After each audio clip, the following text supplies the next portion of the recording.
You, want to go back to the station and order out for breakfast? No, this is our place. I don't want to let them make us uncomfortable. Oakdale seems to be getting smaller and smaller every day. Here's the dials. Last night at the Mona Lisa, today at our place around the corner from the station. Yeah, well, it's also around the corner from the DA's office, too, you know. Come on, Tom. I saw Hal and Margot, too, but it's not as if we've been doing anything to feel guilty about. Why should I feel guilty? My wife obviously doesn't.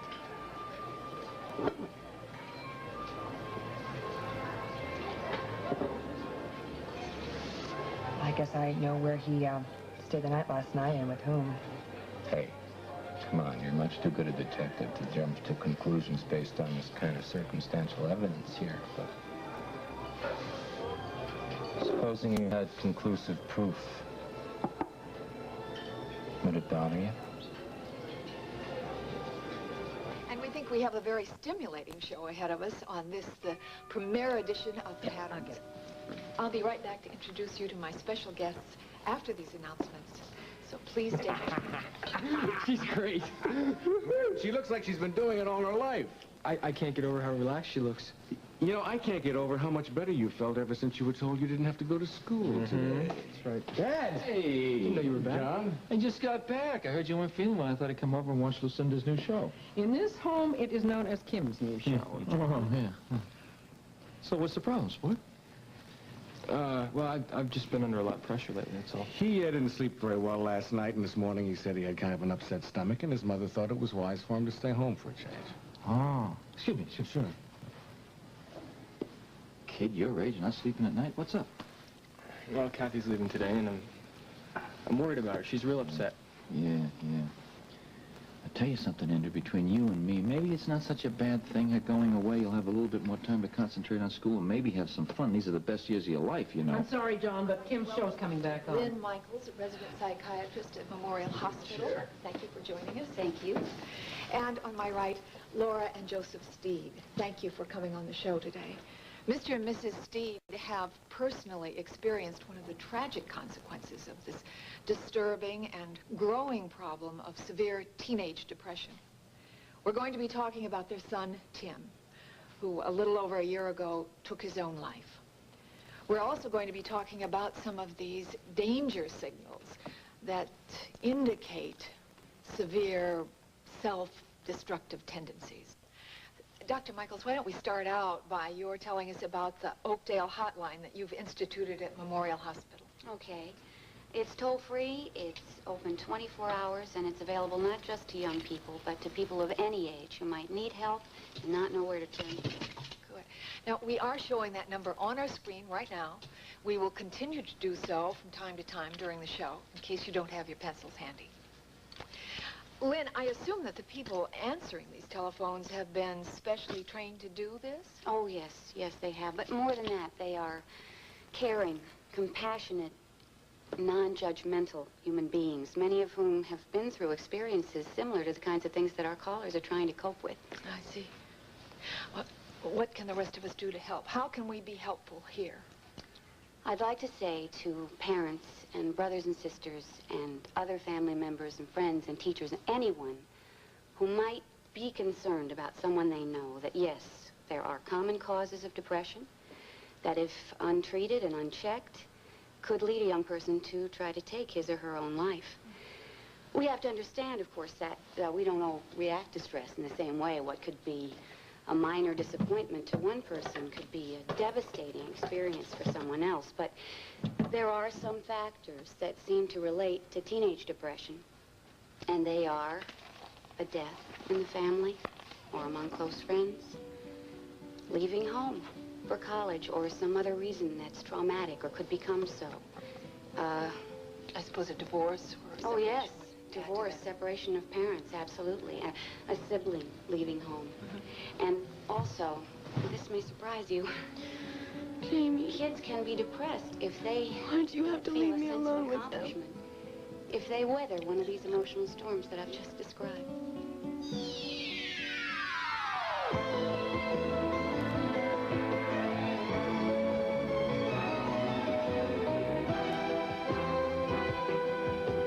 The Emmy Award winner As the World Turns. This portion brought to you today by Tide. On some of your toughest laundry problems, Tide won't quit till your clothes come clean. And by Pepto-Bismol. Coats, soothes, and relieves. Pepto-Bismol for most common stomach discomforts. I was surprised when you called and asked me at breakfast. I thought you'd be watching the premiere of Kim's show. Well, when I called the house to wish her luck, she said that she was going to bring a videotape home so the whole family could watch. So. It was a tough decision for me, too, you know. I was looking forward to watching it myself, but then you called and asked me for breakfast. So I won out over Kim. Just for that, maybe you'll invite me to look at the show with you and your family. I'm sure that could be arranged. Oh, good. Your family's so special. I envy you. So would it bother you if you thought that Tom had spent the night with Dr. Baldwin? To be honest, yes. I don't know why, but it does, and I really wouldn't blame you for standing up and walking out. Leaving you with the check. For admitting it. But it does bother me.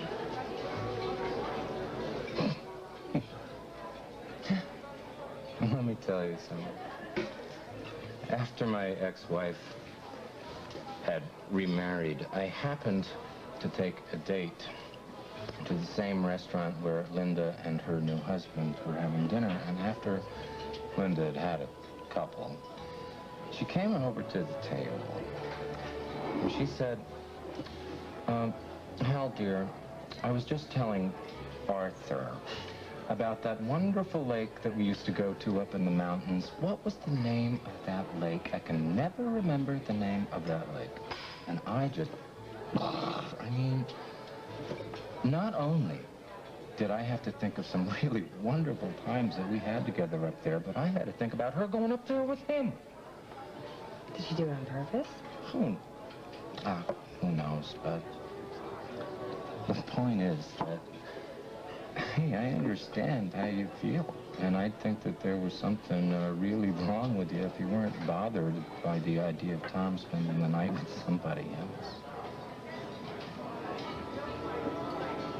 What was the name of that lake? Lake Bodotskedeten. And she couldn't remember the name of it? I couldn't remember the name of it. I think it's disgusting. Yeah.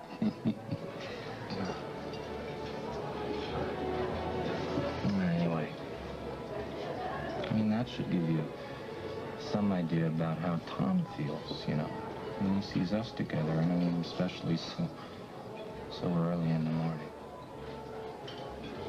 You're right, I've been so busy thinking about my own discomfort, I never really put myself in his place. Well, maybe in the interest of discretion, we shouldn't flaunt it quite so much. Good. Excuse me, Margot, I went by the station to see you, and Detective Franklin said I might find you here. I really have nothing to say to you, Tonio. I'm sorry, but this is police business. Then I'll handle it, Tonio. All right. I think Margot is better acquainted with the people I suspect. Suspect of what? Tom, you're just going to get hurt again. I'm not going to sit here and watch this creep upset Margot. Excuse me. More about your new company. While I was gone, my assistant, Eva Larson, was harassed by abusive phone calls, and then these letters started arriving. I did nothing criminal in buying your brother's failing business, and I and my employees do not deserve this abuse. I suspect it's being prompted by a friend of Craig's, probably your mother-in-law, Lucinda Dixon. Anything Lucinda Dixon is doing to you cannot possibly repay you for the moves that you have pulled. So consider yourself lucky. I don't care what you think of me, but you're still a police officer here, and I'm a taxpayer and a businessman in this community. I want this matter investigated, and I want the harassment stopped. I'll expect a full report on your investigations. Good morning. Tom! Tom! You are the DA. You cannot possibly afford to go after him. Nor can I. I'm a cop. God, I wish Craig were here. Margot, come on. Come on, sit down.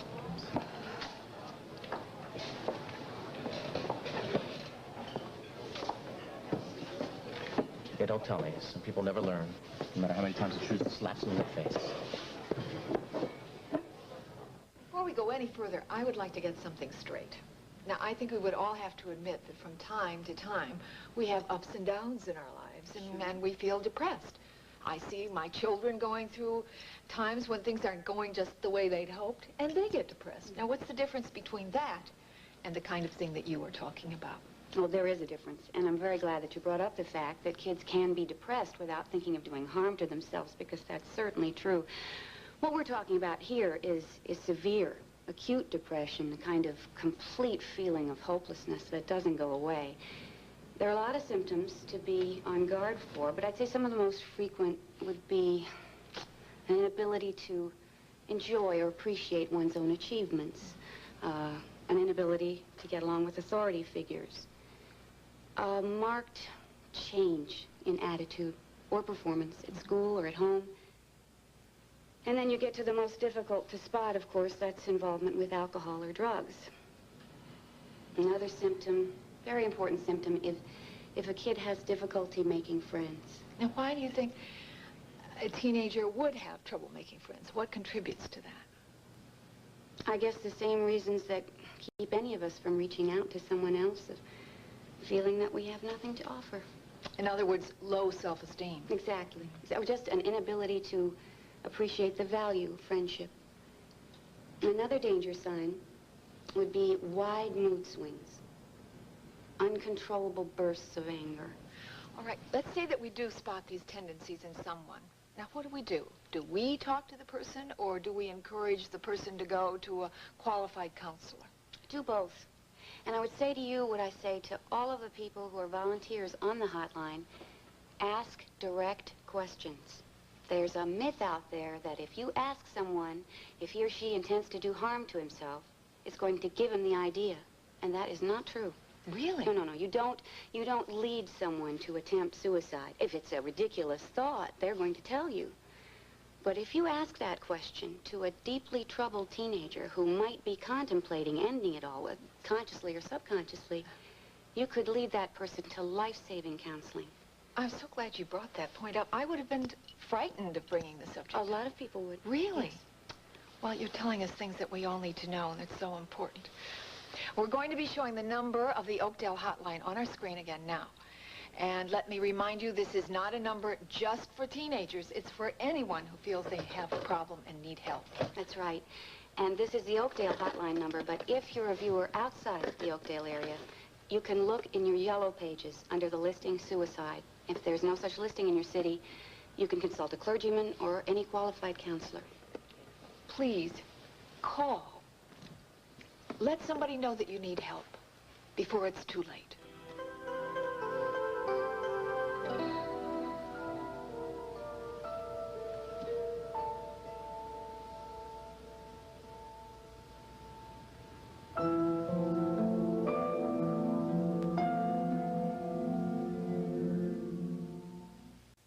You look really great today. I was really worried about you last night when I came by. Oh, thanks. Well, I don't know, yesterday was just one of those days when everything looked blacker than it really is.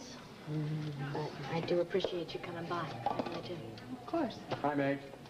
Hi. Dusty, hi. Hi. How are you? Okay? You get in on time this morning? Yeah, why wouldn't I? Well, I figured maybe you didn't get as much sleep as you need because you left the carriage house so late. Oh, now, what is this? We were moving furniture. Oh. You got to come over anyway and see it. It's so nice with all the furniture that we bought from the tax sales all out. Well, I still don't understand why you haven't taken some of John's furniture that I put in storage. Well, Dusty likes to have things of his own. Oh, I see you're answering for Dusty now. Well, I guess it's because she knows me so well by now. Excuse me. I'll do it. Okay, let me know what happens. Thanks. Casey, Hi, Meg. hi. How are you? Okay. I was wondering how our ex-landlady is doing in New York. In fact, I'm dying to know what she's doing in New York. I'm dying to know myself. Haven't you talked to her? Briefly. Oh, Casey. And the two of you found each other in the most romantic way possible.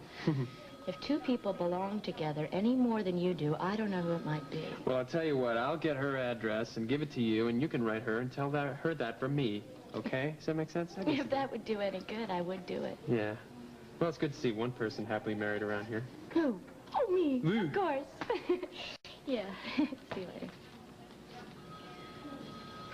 Casey! Huh?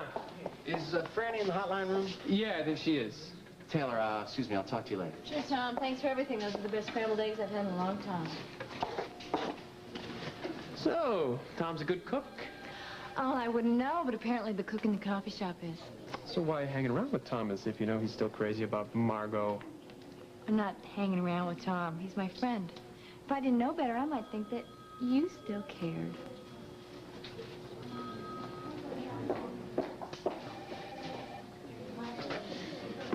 Hey, look who's here. Oh, my God. He's going to be a fullback. Look, he's so don't happy. say that. How are you? I'm Good good. to see you. Good to see you. Boss Logan.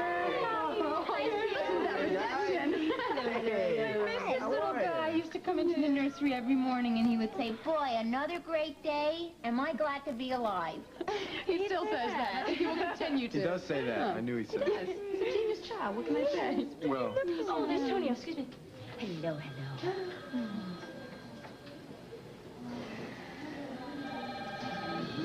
Oh, absolutely. Yes, I think you should. That's great. No problem. That's what we're here for. Right. Bye-bye. Franny, a woman just called. She's been watching your mom's show. She says that she's seen some of the danger signals that Dr. Michael was talking about. And she called. She wanted to talk to a counselor about her son. Oh, that's great. Kim will be so glad to know she's reaching people. Yeah, I think it's good. Yeah. Franny?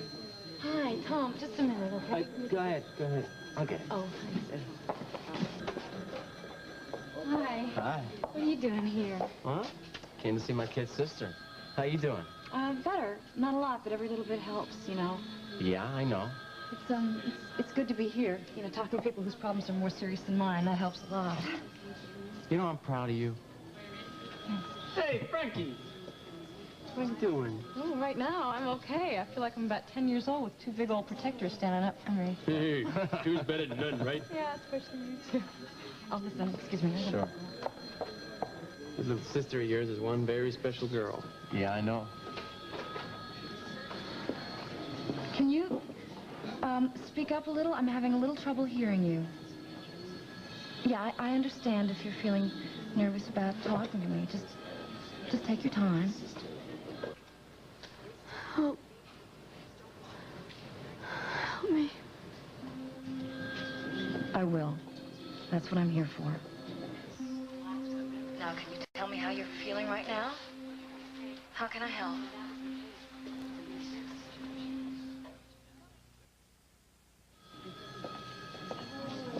I can understand if it's hard for you to talk right now. Don't hang up, though. If you'd rather not talk than just listen. I can hear that you're feeling pretty desperate, and I'd like to help. Why? Well, because that's what I'm here for. And because people have helped me, and I'd like to pass it on. Now, you don't need to tell me your name, but I would like to know how old you are. 17. I remember that age. That wasn't so long ago for Me, either. I had a lot of problems then. Myself, it can be pretty hard to find your way to a solution with all those pressures coming down on you. You're only saying that to make me feel better. No. I would like to make you feel better, but I'm not making it up. It's true. I was very unhappy when I was your age. Why'd you feel bad? Well, I was involved with a guy that I thought I was in love with, and my parents didn't approve, and I gave them a lot of grief. Is your parents scared? Most do, even if they don't manage to show it. Mine don't. Well, now you're talking to someone who does. So what would you like to change? Many things. To list. Why don't you start with the thing that's bothering you the most? I feel really weird. Like I'm fading out. Losing touch. The room keeps getting bigger. The door moving away. Have you been been drinking or taking drugs? Not a druggie. No, I'm not saying that you are, but I can tell from the sound of your voice that you're under the influence of something. Prescription drugs, maybe? Took a few pills. So what? What kind? I don't know. And my mom's. Some bring you up and then some take you down when you need to sleep. Have you been drinking? Some vodka and orange juice just to keep me going. That can be a dangerous combination. When you're feeling this way, have you ever thought of harming yourself? No, not really. Even if I did, nobody would care. No, that's not true. Even though I don't know you, I care. Why? Because I've been depressed. I felt helpless. I know what it's like. I can't fight it any longer. I want you to try. Now, I'm willing to talk for as long as you'd like to, but you have to do your part, okay? Can I hold him? Well, okay. Brian, yes. Come over here. Remember me? You give him the sword. Did I say something wrong? Come here. Come here. We'll go sit down. Go sit down.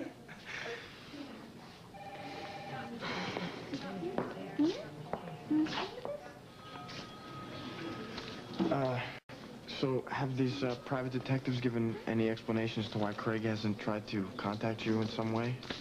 Well, no, we still feel that he's either seriously ill or, he's being held prisoner by some people for ransom or something. Well, that's a possible explanation. Look, maybe we should go somewhere else to talk. Why? I'm bound to run into CR from time to time. In fact, I have something I need to tell her. Excuse me. Maybe you should wait. She just got back from Greece a few days ago, and I think she needs some time. Look, I'm not going to be treated like a criminal when I haven't committed a crime, all right? How can you even say that when you're the... When what? Nothing. Obviously, I can't turn to my wife and business partner for support, can I? Excuse me, Sierra. My assistant has a monthly check for you. I wondered where you might like me to send it. You can send it to Jessica Griffin. Antonio, I don't want to have any contact with you, not even by mail. I'm sorry you feel that way. Well, how would you expect me to feel? The whole time that I was in Greece, I held on to two thoughts. One was my love for Craig and my need for him to come back to be my husband and Bryant's father, and the other was for him to get back here and reclaim everything that you've taken away from him. Antonio, he will do that. Maybe not today, maybe not tomorrow, but someday soon it will happen. So, Antonio, I warn you, be ready when it does. Let's get out of here. And so you feel that your son's behavior did include some of these danger signals that we've been talking about? Yes, but unfortunately, we didn't recognize them as signs of suicidal tendencies. We just thought Tim was going through an emotional time. You know, you hear a lot about... We just thought Tim was going through an emotional time. You know, you hear a lot about troubled teenagers. Well, those two words, they seem to go hand in hand these days. We thought Tim was just typically moody. And unfortunately, we didn't look deeply enough to see the severity of the pain. I understand that your sessions with Dr. Michaels since Tim's death have been very helpful to you. Oh, yes, they have been. We have 3 younger children. And so it was not only our own grief that we had to deal with, but we had to be concerned about the effect that Tim's death had on the other members of our family. And, of course, we didn't want to make the same mistakes. Now, I realize that this is a very difficult thing for you to talk about. And we're so grateful to you for being willing to share your experience with us. Yes, but we want to talk about it because we hope that by hearing what happened to our family, that other parents will be alert to the danger signs that we overlooked. You know, one of the things I remember, I talked about it later with Dr. Michaels, was that Tim gave his younger brother, Ronnie, a sports watch that he valued very much and that he worked very hard to buy. Dr. Michaels told us that giving away prized possessions can sometimes be another danger sign. What is it? It's a medal they gave him for being top athlete in his graduating class. I don't know if I mentioned this before, but he was practically perfect. And he cared a lot about me. Kathy, I can't take this. This means a lot to you. So I want you to have it. Please, it's really important to me.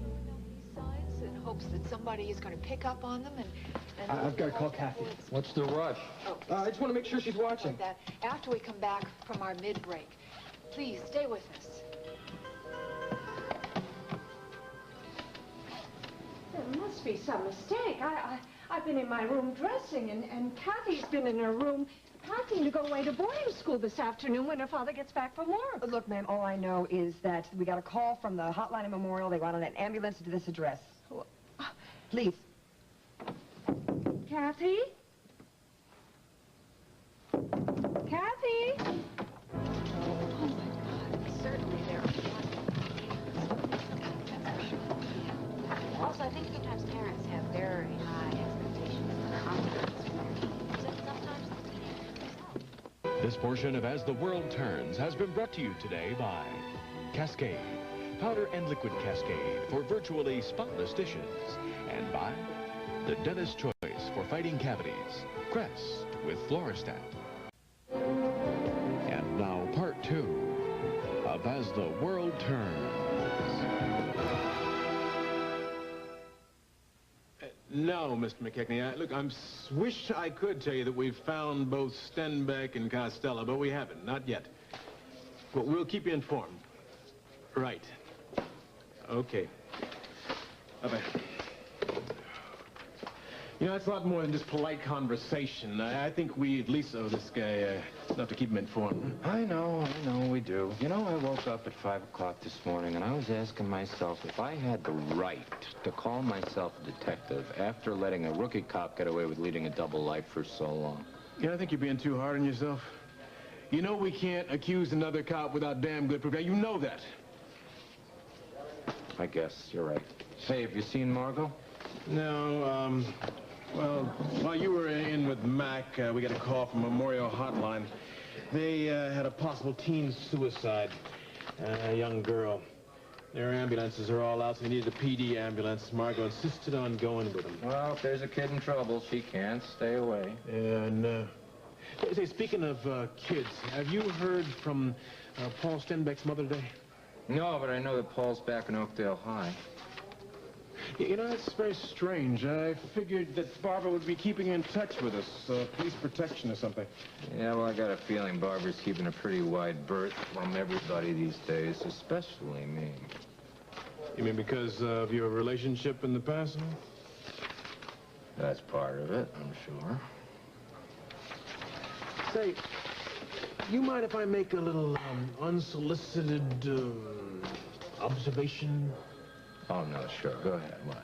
Look, I understand how you keeping everything inside when you were following up on your suspicions about Costello for the commissioner. But, you know, I really get the feeling that something's eating at you inside, man. What's eating me? What's eating me is the fact that we let Stenbeck get away with it.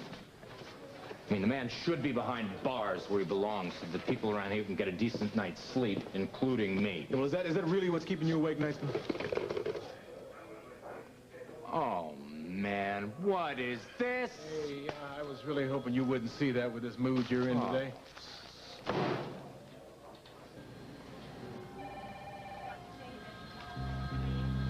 don't understand. He said Tonio was his contact.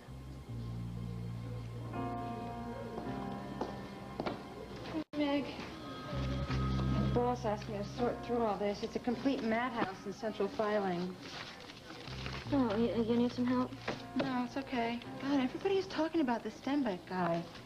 Aunt Lucinda can't even get excited about her own show. She's all worried about him. That's no surprise. She and Stenbeck were pretty hot and heavy last winter when he worked for her. Are you serious? God, things have really changed now. She hates that guy. I guess that makes sense. You know, all that love and passion can easily turn to hate. I don't understand it. I mean, not if it was left to begin with, right? Well, I hope you never have to. I hope I never have to. It just happens sometimes. I'm going to go find Tonio. Okay. Did Sierra leave? No, I just walked her to Dr. Samuel's. Really? Is Brian getting a checkup? Yeah, he's so adorable. Yeah. I can't wait to have one just like him one day. Yeah, I'd like to, too. I mean, one day when I'm ready. So we have something else in common. I'm going to call home and warn them so they can prepare Andy when he gets home from school. Okay.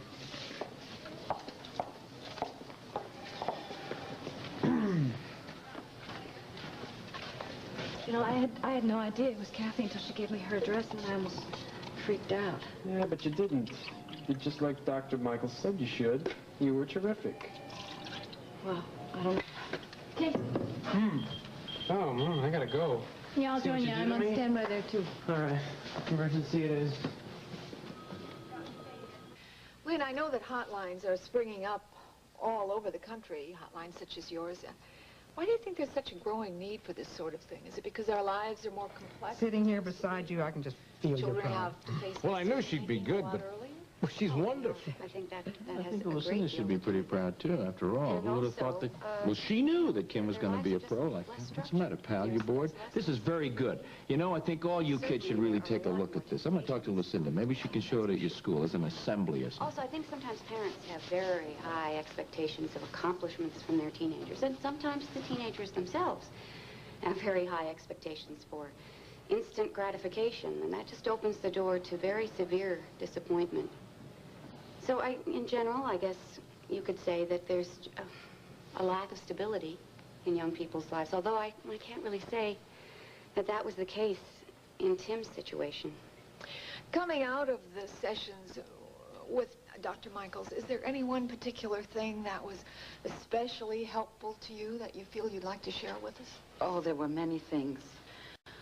But I think Joe and I began to realize that we had both come from families where there was no real sense of closeness when we were growing up.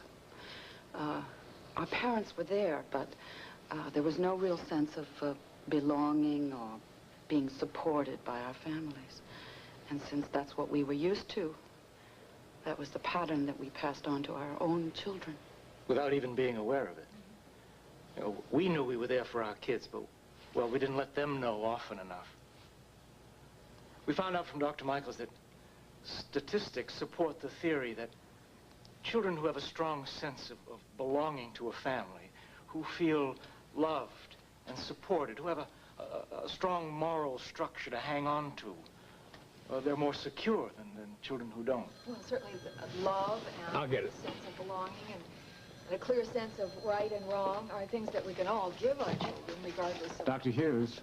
Hi, Dad. Interestingly enough, Tom, I don't want to cut you short, but I have to. Kim's show is still on. Can I call you back in 15 minutes? No, this is important. Listen, Kathy Evans is being brought into emergency. I wanted to alert you before Andy got home from school. I mean, Tim is such a... What happened, Tom? Expected more of himself. It's Kathy, isn't it? Something's happened to her. We naturally praised him when he did well.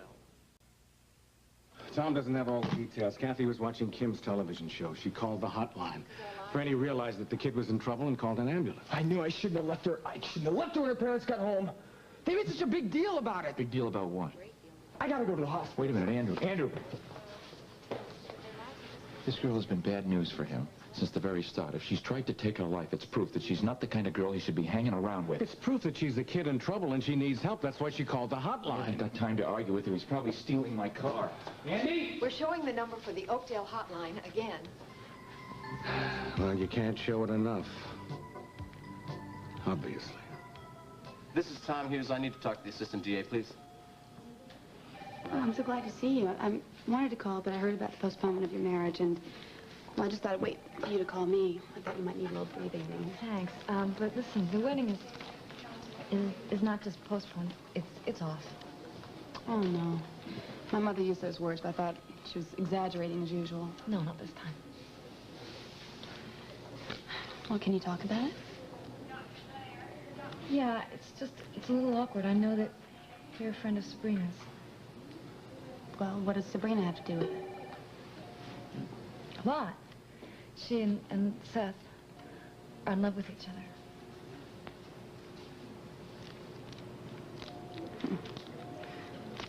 That's tough. How are you handling it? Very carefully. It's not easy for any of us right now. Franny, I'm really sorry. You know, I always dreamed of having a baby with Seth, but I guess it wasn't to be. He's beautiful, your baby. Franny. Hi. Hello there, Brian. Brian, say hi to Aunt How Margot. are you? I just came in with the ambulance that brought Kathy Evans in. How is she? Well, she's holding on. We think it was a mixture of barbiturates and vodka.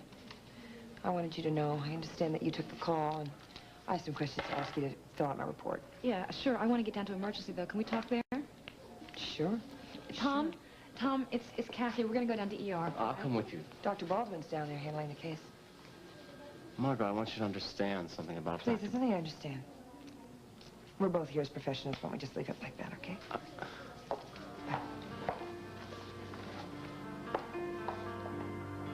Okay, that's it. Fall down the minute you get this. That's it. Atta girl, atta girl. Okay, here we go again. You ready? 0.8 of Narcan. Okay, honey. Come on, Kathy. Here you go. Here it comes. Here it comes. 1.8 Narcan. There you go. Cough it up. Here we are. Cough it on. Big juicy blueberries bursting as they bake. Keebler makes new elfin loaves just like Mom used to make. Oh, I'm very happy here, Mr. Jerome.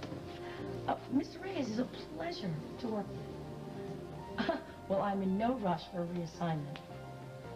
Well, actually, I feel that Mr. Reyes really needs me now, since he's bringing in so many new accounts. Well, of course I miss the home office. And you too. Well, but as I said, Mr. Reyes is nearly the perfect boss, and I'm learning a great deal from him. Of course I haven't forgotten. No, Mr. Giroux, I'll call you as soon as I can. Bye-bye. Hello. I'm Mrs. Reyes.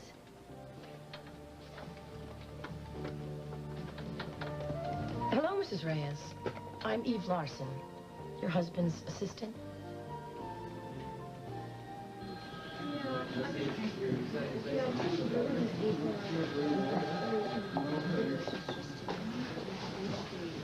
Why didn't I push her harder to get some help?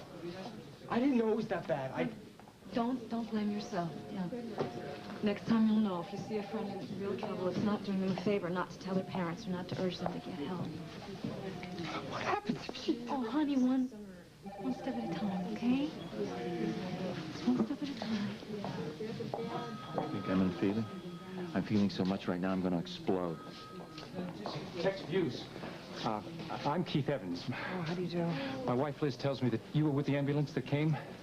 Well, I just want to tell you how much we appreciated your getting there so quickly. Oh, well, there's no need to thank me. I was just on duty. I got a soft spot in my heart for kids. Excuse me. Dad. What are you doing in there? They're trying to save a life, Andrew. What the hell do you think they're doing?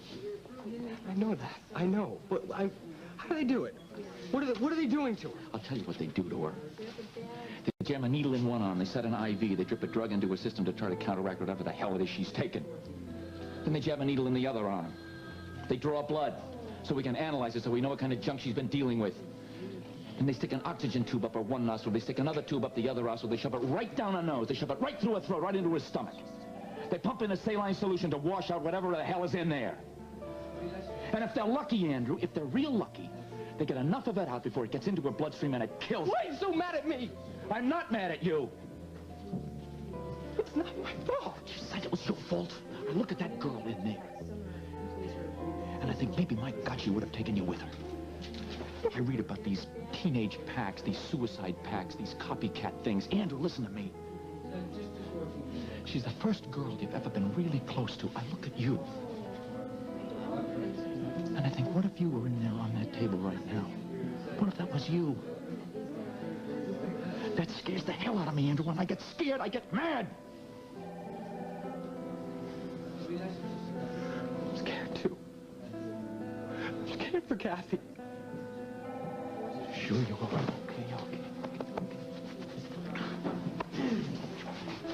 Okay. Andy? Easy. She's okay. She's gonna be okay. She's lucky.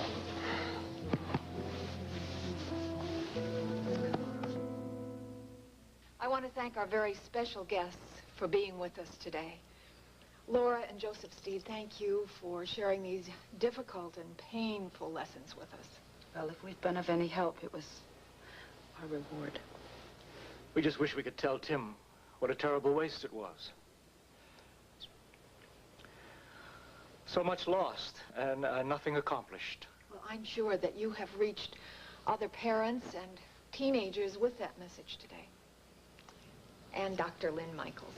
Our community is so fortunate to have this hotline that you've made available and your own personal concern. Thank you so much. Oh, thank you, Kim, for having me here. I know that I've learned a lot of things today, and you've certainly all reminded me of some things that I was taking for granted a little bit too often, I think. I don't suppose that any one of us can control the way our family patterns change, whether it's because of divorce or separation or even death. Or maybe it's a young person growing up and going to school or starting a new career. Or maybe it's a new addition to the family or an older member becoming a point of concern. Whatever the reason for change, love can be a constant. And may I point out that teenagers are not the only ones who need that. I don't suppose there's any one right pattern for a family. I think that a single-parent family can have just as much love as a two-parent family. And I know that a teenager support group can consist of grandparents and aunts and uncles and cousins and neighbors and friends. It doesn't matter. It's not important who it is. It's just important that we let them know that they are not alone, that we do care, and that we want to try to understand what they're going through.